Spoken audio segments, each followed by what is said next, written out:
امریکہ نے کھل کر پاک چائنا سی پیک منصوبے کی مخالفت شروع کر دی اور موقف اختیار کیا ہے کہ اس کا پاکستان کو فائدہ کم اور نقصان زیادہ ہے۔ امریکہ نے سی پیک کے معاملے پر پاکستان کو خبردار کرتے ہوئے کہا کہ اس منصوبے سے پاکستان کو کم، چین کو زیادہ فائدہ ہے۔ اس کا کہنا ہے کہ امریکہ نے پاکستان کو اس سے بہتر ماڈل کی پیشکش کی تھی، جبکہ چین اس منصوبے میں صرف اور صرف اپنا مفاد دیکھ رہا ہے۔ امریکی نائب معاون وزیر خارجہ ایلس ویلز نے چین پر الزام عائد کرتے ہوئے کہا کہ چین مختلف ممالک کو ایسے معاہدے کرنے پر مجبور کر رہا ہے جو باہمی مفاد میں نہیں بلکہ ان سے صرف چین کا اپنا فائدہ ہے۔ انہوں نے کہا کہ امریکہ کو پاکستان سے سی پیک منصوبے کی شفافیت کے حوالے سے سخت سوالات کرنے ہوں گے۔ امریکی معاون وزیر خارجہ کا کہنا تھا کہ پاک چین اقتصادی راہداری منصوبہ پہلے سے قرضوں کے بوجھ تلے دبے بدعنوانی میں اضافے کا سامنا کرنے والے پاکستان کے لیے مزید مشکلات کا باعث بنے گا، جبکہ منافع اور روزگار چین کو ملے گا۔ ان کا کہنا تھا کہ یہ ملٹی بلین ڈالر منصوبہ پاکستانی معیشت کے لیے ادائیگی کے وقت مشکلات کا سبب بنے گا۔ انہوں نے کہا کہ سی پیک پاکستان کے لیے امداد نہیں بلکہ مالی معاملات کی ایسی شکل ہے جو چین کی سرکاری کمپنیوں کے فوائد کی ضمانت دیتا ہے،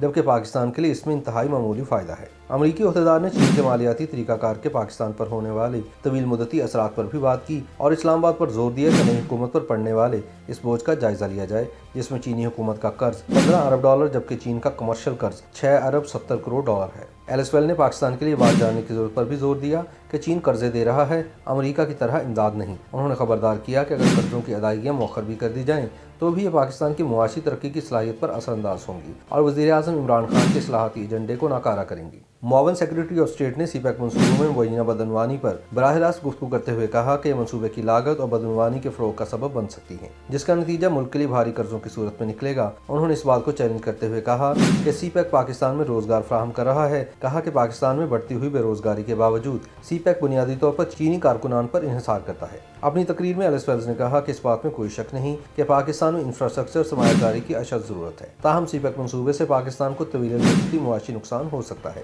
انہوں نے کہا کہ پاکستان کی معاشی ترقی کے لیے امریکہ کے پاس بہتر ماڈل موجود ہے، جس کے تحت نجی امریکی کمپنیاں پاکستان میں سرمایہ کاری کر کے وہاں کے مقامی لوگوں کو فائدہ پہنچائیں اور حکومتی امداد سے پاکستانی معیشت کو مستحکم کیا جائے۔ ایلس ویلز نے مزید کہا کہ پاکستان امریکہ کے لیے اقتصادی طور پر ایک اہم ملک ہے اور اس کی اہمیت کا اندازہ اس بات سے لگایا جا سکتا ہے کہ آئندہ سال امریکی محکمہ کامرس کے 15 تجارتی وفد پاکستان آئیں گے۔ ایلس ویلز نے سی پیک کے حوالے سے متعدد مثالیں بھی دیں جہاں ان کے خیال میں پاکستانی مفادات کو ترجیح نہیں دی گئی۔ ایلس ویلز کا کہنا تھا کہ سی پیک کے سب سے بڑے پروجیکٹ کراچی سے پشاور تک ریل سروس کو بہتر بنانے کے ٹھیکے کی قیمت ابتدا میں 8.2 ارب ڈالر تھی، بعد میں پاکستانی وزیر ریلوے نے کہا کہ اسے 6.2 ارب ڈالر پر لایا گیا ہے، تاہم حالیہ میڈیا رپورٹس میں یہ 9 ارب ڈالر تک پہنچ گئی ہے۔ ان کا کہنا تھا کہ پاکستانی عوام کو یہ کیوں نہیں پتا کہ اس کی قیمت کیوں بڑھائی گئی۔ ایلس ویلز نے ایک اور الزام لگاتے ہوئے کہا کہ سی پیک منصوبے پاکستانیوں کے لیے نوکریاں نہیں پیدا کر رہے بلکہ صرف چائنا سے آنے والوں کے لیے نوکریوں کے مواقع پیدا کیے جا رہے ہیں۔ دوسری جانب پاک چائنا انسٹی ٹیوٹ کے 5ویں میڈیا فورم سے خطاب کرتے ہوئے